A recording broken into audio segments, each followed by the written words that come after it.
Hello students, O2IS academy में आपका स्वागत है। मेरा नाम है ज्योति कौशल और हम कवर कर रहे हैं नायब तहसीलदार के लिए करंट अफेयर्स। तो लास्ट क्लास में हमने places in news and species in news को कवर किया था। आज हम जो कवर करने वाले हैं that is ranks and reports. तो मार्च और अप्रैल के मंथ में जितनी भी नई रिपोर्ट्स रिलीज़ हुई हैं उन सब के बारे में आज हम देखेंगे। अगर आपको इस वीडियो की PDF चाहिए तो आप हमारी O2IS अकेडमी की ऐप को डाउनलोड करके वहाँ पे HPNT के कोर्स को अवेल कर सकते हैं। वहाँ पे जाके आपको एक करंट अफेयर का सेक्शन मिलेगा, उसमें जाके आप सारी की सारी PDFs को डाउनलोड कर सकते हैं और रिवाइज कर सकते हैं। देन इज़ हमने आपके लिए पावर पैक और एक महाअभ्यास भी निकाला है। पावर पैक के अंदर आपको बहुत सारे ऐसे टेस्ट मिल जाएंगे, सेक्शनल टेस्ट मिल जाएंगे, मॉक टेस्ट मिल जाएंगे, HPGK के टेस्ट मिल जाएंगे। लेकिन महाअभ्यास के अंदर आपको मॉक टेस्ट मिलेंगे जिससे कि आप इन सारे टेस्ट को प्रैक्टिस करके अपने पेपर की तैयारी को और भी अच्छा कर सकते हैं। तो आप इन सारे टेस्ट को प्रैक्टिस करके अपने पेपर की तैयारी को और भी अच्छा कर सकते हैं। तो स्टार्ट करते हैं हम अपनी सबसे पहली न्यूज़ से, दैट इज़ IPCC ने अपनी 6th असेसमेंट रिपोर्ट का सेकेंड पार्ट अभी रिलीज़ किया है। अगर मैं सबसे पहले IPCC की बात करूं तो 1988 के दौरान 2 ऑर्गेनाइजेशन ने मिलकर IPCC को बनाया था। अब IPCC जो है जितना भी हमारे वर्ल्ड के अंदर क्लाइमेट चेंज हो रहा है उसके साइंटिफिक बेसिस की ऊपर ये रिपोर्ट्स निकालते हैं। अभी तक उन्होंने 5 रिपोर्ट्स निकाल दी हैं जो कि अलग अलग ईयर में लॉन्च करी गई थी। देन इज 6th रिपोर्ट भी उन्होंने 3 पार्ट्स में निकालनी है, जिसके पहले 2 पार्ट रिलीज़ हो चुके हैं और जो 3rd पार्ट है वो अभी रिलीज़ होने वाला है। अगर मैं 6th असेसमेंट की सबसे पहली रिपोर्ट की बात करूं तो यहाँ पे उन्होंने उस रिपोर्ट का नाम रखा गया physical science of climate change, जिसके अंदर उन्होंने बताया कि हमारे वर्ल्ड के अंदर जो क्लाइमेट चेंज हो रहा है उसकी वजह से जो टेम्परेचर इंक्रीज़ होगा, दैट इज़ ग्लोबल वार्मिंग की वजह से जो टेम्परेचर इंक्रीज़ हो रहा है, तो उन्होंने बोला 2040 तक ही 1.5 डिग्री सेंटीग्रेड जो टेम्परेचर है वो इंक्रीज़ कर जाएगा। अब ऐसे ही 6th असेसमेंट रिपोर्ट का जो सेकंड पार्ट है उसका भी उन्होंने कोई ना कोई नाम रखा, जैसे कि उन्होंने इसका नाम रखा है climate change impacts, risks, vulnerabilities and adaptation option. तो इस रिपोर्ट में उन्होंने यही बताया है कि क्लाइमेट चेंज की वजह से क्या क्या इम्पैक्ट हो रहा है, क्या क्या रिस्क आ रहे हैं और लोग जो है अडेप्टेशन नहीं कर पा रहे हैं क्लाइमेट चेंज की वजह से। तो इन सब चीज़ों के बारे में IPCC ने बताया। नेक्स्ट हम बात करते हैं कि वर्ल्ड बैंक ने पॉवर्टी के ऊपर एक रिपोर्ट निकाली है। उस रिपोर्ट का नाम है poverty in India has declined over the last decade but not as much as previously thought. तो इन्होंने ये रिपोर्ट इसलिए निकाली है क्योंकि इससे थोड़े टाइम पहले ही IMF ने एक रिपोर्ट निकाली थी जिसमें उन्होंने बोला कि इंडिया के अंदर जो एक्सट्रीम पॉवर्टी है वो अप्रॉक्सीमेटली इरेडिकेट हो चुकी है। तो इसके तहत ही वर्ल्ड बैंक ने इस रिपोर्ट को निकाला है। इस रिपोर्ट के अंदर उन्होंने ये बताया कि इंडिया के अंदर 2011 से लेके 19 तक कितनी पॉवर्टी डिक्रीज़ करी है, कितने पॉइंट्स डिक्रीज़ करी है। इन द सेम वे उन्होंने ये भी बताया कि भाई रूरल एरिया के अंदर जो पॉवर्टी है वो ज़्यादा डिक्लाइन करी है as compare to urban areas. ठीक है, ये आपने वर्ल्ड बैंक की रिपोर्ट को याद रखना है। नेक्स्ट हम बात करते हैं कि वर्ल्ड बैंक ने एक और रिपोर्ट निकाली है, that is south Asia economic focus. तो हमारा जो साउथ एशिया वाले रीजन है जिसके अंदर ये कौन कौन सी कंट्रीज़ को इंक्लूड करते हैं आपने वो याद रखना है। इन सारी कंट्री की जितनी भी इकोनॉमी है वो कैसे परफॉर्म कर रही है उसके बारे में इस रिपोर्ट में बताया जाता है। ये एक बाई एनुअल रिपोर्ट है, दैट मीन्स ये साल में 2 बार रिलीज होती है। इस रिपोर्ट का जो नाम रखा गया वो आपने याद रखना है, that is reshaping norms a new way forward. Then इस रिपोर्ट को निकालता कौन है, तो जो ऑफिस ऑफ चीफ इकोनॉमिस्ट है साउथ एशिया रीजन का, ये इस रिपोर्ट को निकालते हैं। नेक्स्ट हम बात करते हैं कि ग्लोबल विंड रिपोर्ट जो है 2022 वाली वो किसने निकाली है। तो ग्लोबल विंड एनर्जी काउंसिल जो है वो इस रिपोर्ट को निकालता है, जिसके अंदर वो ये बताते हैं कि जो विंड एनर्जी है उससे हम कितनी की पावर प्रोड्यूस कर सकते हैं। तो इस रिपोर्ट के अंदर उन्होंने यही बताया कि हम हर साल जो पावर प्रोड्यूस कर रहे हैं विंड एनर्जी से, वो संभावना है कि हर साल बाद वो 4 टाइम्स ज़्यादा हो जाएगी। अगर मैं ग्लोबल विंड एनर्जी काउंसिल की बात करूँ तो ये 2005 में बना था और हमारे वर्ल्ड के अंदर जो भी विंड से प्रोड्यूस होने वाली एनर्जी है उसके बारे में ये रिपोर्ट्स वगैरह निकालते रहते हैं। आपको पता ही होगा कि विंड एनर्जी से कैसे प्रोड्यूस होती है, तो ऐसे वो टरबाइंस वगैरह लगा देते हैं offshore and onshore. That means sea वाले रीजन में भी ऐसे बड़े बड़े टरबाइंस लगा देते हैं और ऐसे ही लैंड वाले रीजन में भी लगा देते हैं। तो विंड चलने की वजह से जब ये टरबाइंस घूमते हैं तो उसकी वजह से पावर जनरेट होती है, इलेक्ट्रिसिटी प्रोड्यूस होती है। तो ये एक तरह से रिन्यूएबल मेथड है एज कम्पेयर टू जो फॉसिल फ्यूल वगैरह होता है उनमें बहुत ज़्यादा एमिशंस होती है बहुत ज़्यादा पोल्यूशन होती है, कार्बन डाइऑक्साइड ज़्यादा रिलीज होती है, उसकी वजह से ग्लोबल वार्मिंग ज़्यादा होती है। नेक्स्ट हम बात करते हैं कि नीति आयोग ने भी एक सबसे पहली रिपोर्ट निकाली है, that is a state energy and climate index. इस रिपोर्ट के अंदर उन्होंने ये बताया है कि कैसे जो हर एक स्टेट है वो कितनी की ज़्यादा एफिशिएंट है एनर्जी प्रोड्यूस करने में और कितना ज़्यादा वो क्लाइमेट चेंज के ऊपर ध्यान दे रही हैं। तो यहाँ पे हमारी कंट्री के अंदर, हमारी कंट्री की रिपोर्ट है, ऑफकोर्स नीति आयोग ने निकाली है, तो यहाँ पे जो गुजरात है उन्होंने इस चीज़ में टॉप किया है। इसके अंदर भी उन्होंने ना अलग अलग कैटेगरीज बना दी थी, जैसे कि लार्जर स्टेट्स बना दी, स्मॉलर स्टेट्स बना दी और यूटीज़ की अलग कैटेगरी बना दी। यहाँ पे उन्होंने अलग अलग कैटेगराइज करके यहाँ पे उनके रैंक्स निकाले कि कौन सी स्टेट यहाँ पे बेस्ट परफॉर्म कर रही है। जैसे कि गुजरात ने टॉप किया है, केरला और पंजाब सेकंड और थर्ड नंबर पे हैं लार्जर स्टेट के मामले में। इन द सेम वे अगर मैं स्मॉलर स्टेट्स की बात करूँ तो गोवा ने यहाँ पर टॉप किया है, दैट मीन्स वो ज़्यादा एनर्जी एफिशिएंट है, दैट मीन्स क्लाइमेट के ऊपर ज़्यादा ध्यान दे रहे हैं, वो रिन्यूएबल एनर्जी से ज़्यादा एनर्जी प्रोड्यूस कर रहे हैं as compare to non renewable energy. In the same way अगर मैं यूटीज़ की बात करूँ तो यहाँ पे चंडीगढ़ ने टॉप किया है, Delhi and Dadar Nagar Haveli and Daman and Diu जो है वो सेकंड एंड थर्ड नंबर पे आए हैं। तो यहाँ पे उन्होंने ना अलग अलग कैटेगरीज बनाई थी कि हर एक स्टेट को स्कोर दिया जा रहा था और यहाँ पे उन्होंने कैटेगरीज बना दी कि अगर उनका स्कोर जो है 45 से अबव होगा, 46 से अबव होगा तो वो फ्रंट रनर्स की कैटेगरी में आएंगे। इन द सेम वे 36 से 46 को अचीवर्स की कैटेगरी में डाला जाएगा और एस्पिरेंट्स को हम वो बेसिकली जिनका भी स्कोर 36 से नीचे आएगा उनको हम एस्पिरेंट्स की कैटेगरी में डालेंगे। नेक्स्ट हम बात करते हैं कि एक स्टडी रिलीज करी गई है जिसका नाम है managing forest fire in changing climate. तो धीरे धीरे कैसे हमारा जो क्लाइमेट चेंज हो रहा है उसकी वजह से कितनी ज़्यादा फॉरेस्ट फायर हो रही हैं उसके ऊपर एक स्टडी करी गई और वो जो रिपोर्ट है वो किसने रिलीज़ करी, council on energy environment and water. तो इस रिपोर्ट के अंदर उन्होंने यही बताया है कि पिछले 20 सालों में जो फॉरेस्ट फायर है वो कितनी ज़्यादा इंक्रीज़ कर गई है। इवन जो फॉरेस्ट फायर के पैटर्न्स पहले देखे जाते थे कि पहले सबसे ज़्यादा जो फॉरेस्ट फायर है वो समर मंथ्स में देखी जाती थी, लेकिन अब स्प्रिंग मंथ्स में भी इन फॉरेस्ट फायर को देखा जा रहा है। तो इसके बारे में इन्होंने एक स्टडी रिलीज़ करी है कि कैसे कैसे जो फॉरेस्ट फायर है वो पिछले सालों में इंक्रीज़ कर गई है। अगर मैं इस काउंसिल की बात करूं तो ये एक दिल्ली में एक इंस्टीट्यूशन है जो कि नॉट फॉर प्रॉफिट ऑर्गेनाइजेशन है।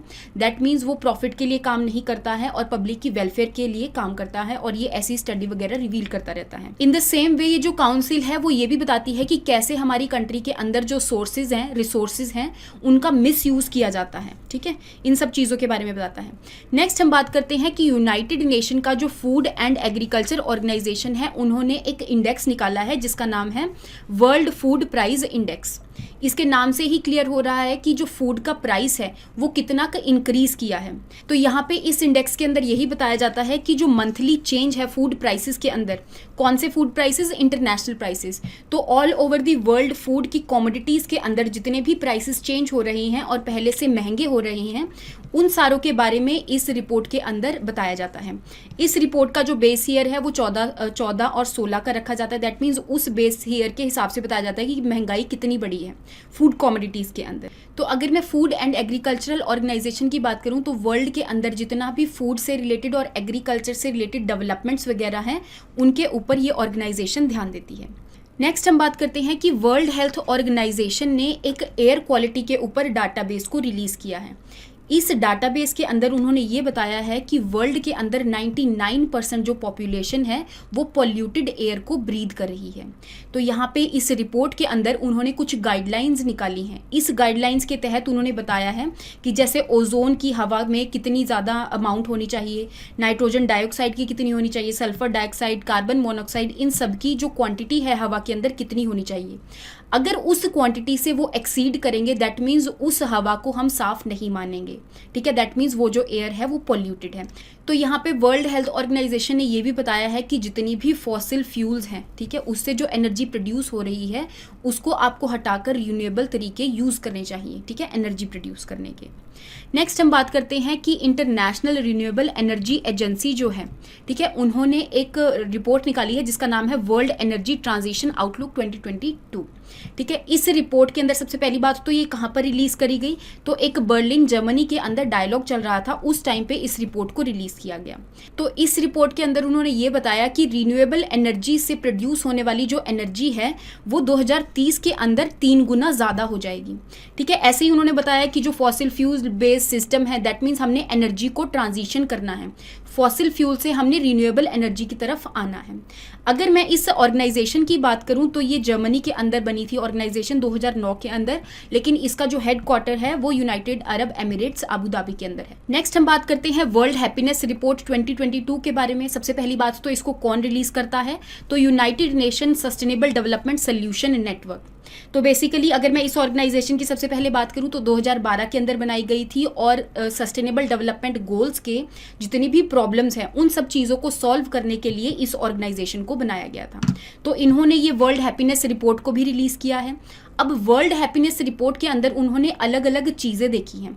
फॉर एग्जांपल कंट्री की जीडीपी कितनी है, उसकी इकोनॉमी कैसे परफॉर्म कर रही है, उस कंट्री के अंदर जो लोग हैं वो कितने ज़्यादा खुश हैं, क्या उनकी सोशल सिक्योरिटी के ऊपर ध्यान दिया जा रहा है। तो इन सब कैटेगरी के हिसाब से इन्होंने इस रिपोर्ट को निकाला है। अगर मैं इंडिया की बात करूं तो इंडिया का पिछले साल जो रैंक था वो 139 था, लेकिन इस साल इंडिया ने इंप्रूव किया, दैट इज 136 रैंक हुआ है आउट ऑफ 150 कंट्रीज। तो यहाँ पे इंडिया ने कुछ ना कुछ इंप्रूवमेंट दिखाई है। तो आपने वर्ल्ड हैप्पीनेस रिपोर्ट के बारे में याद रखना है कि ये United nation sustainable solution network निकालता है इसको। नेक्स्ट हम बात करते हैं वर्ल्ड एयर क्वालिटी रिपोर्ट के बारे में, जो कि 2021 वाली रिपोर्ट है। अभी रिसेंटली मार्च के मंथ में ये रिलीज हुई है। सबसे पहली बात, इस रिपोर्ट को कौन निकालता है, तो IQ एयर एक ऑर्गेनाइजेशन है, स्विस ऑर्गेनाइजेशन है, ये इस रिपोर्ट को निकालती है। इस रिपोर्ट के अंदर ऑल ओवर दी वर्ल्ड जो कंट्रीज हैं उनके अंदर कौन सी ऐसी सिटी है जो कि सबसे ज़्यादा पोल्यूटेड है और उस सिटी की जो एयर क्वालिटी है वो सबसे ज़्यादा डिग्रेडेड है और उसके अंदर जो पार्टिकुलेट मैटर है वो 2.5 पार्टिकुलेट मैटर के कंसंट्रेशन के बारे में बात करती है कि कौन सी सिटी के अंदर ये वाला जो मैटर है वो सबसे ज़्यादा है। तो दिल्ली के अंदर ये सबसे ज़्यादा पाया गया है। ऑल ओवर दी वर्ल्ड उन्होंने 5 ऐसी कंट्रीज़ भी बताई हैं जिसके अंदर सबसे ज़्यादा पोल्यूशन है। उनके अंदर इंडिया आता है, तजिकिस्तान, बांग्लादेश, पाकिस्तान और चड। ये पांचों की 5 कंट्रीज़ आपने याद रखनी है। और ये भी याद रखना है कि हमारे इंडिया की जो न्यू दिल्ली है उसके अंदर जो पार्टिकुलेट मैटर 2.5 है वो सबसे ज़्यादा है। नेक्स्ट हम बात करते हैं नीति आयोग की एक और रिपोर्ट के बारे में जो कि एक्सपोर्ट के ऊपर बेस्ड है, that is export preparedness index 2021।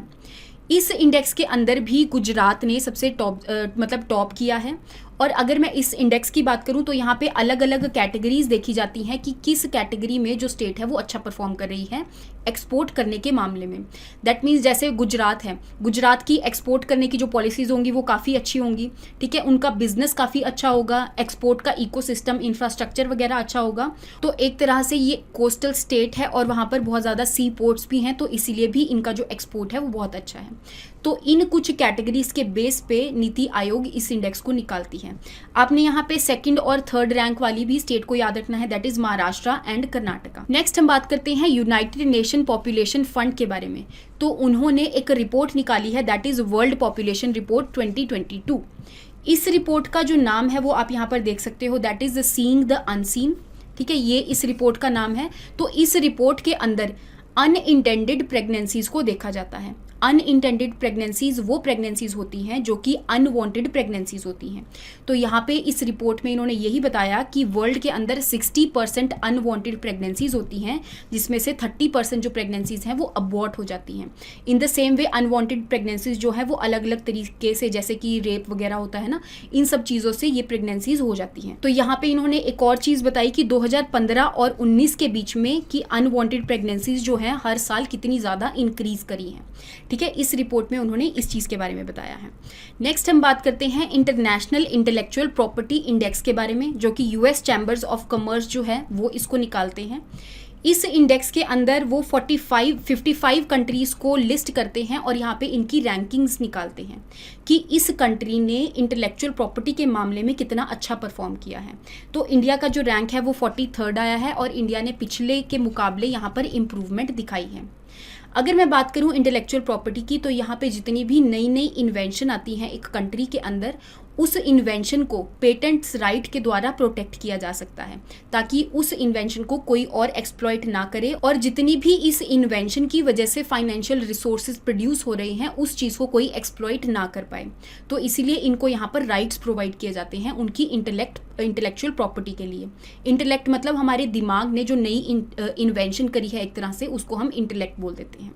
ठीक है, तो यहाँ पे इंडिया का रैंक जो है वो इम्प्रूव हुआ है। नेक्स्ट हम बात करते हैं state of India's environment report 2022। सबसे पहली बात तो इस रिपोर्ट को निकाला किसने है, तो यहाँ पर 2 ऑर्गेनाइजेशन ने इसको मिलकर निकाला है। That is the centre for science and environment, जो कि न्यू दिल्ली के अंदर एक ऑर्गेनाइजेशन है। Then is Down to Earth magazine, तो ये दोनों मिलकर इसको निकालते हैं। इस रिपोर्ट के अंदर वो क्लाइमेट चेंज के ऊपर ही ध्यान देते हैं, इन्वायरमेंट कितनी ज़्यादा माइग्रेशन हो रही है इन्वायरमेंट की वजह से, बायोडाइवर्सिटी क्या है, फॉरेस्ट क्या है, वाइल्ड लाइफ, इन सब का जो स्टेटस है इस रिपोर्ट के अंदर वो बताते हैं। So that is all for today. I hope आपको यहाँ तक जितनी भी न्यूज़ है, रिपोर्ट्स हैं, वो सारी समझ में आई होंगी। So thank you so much and have a nice day.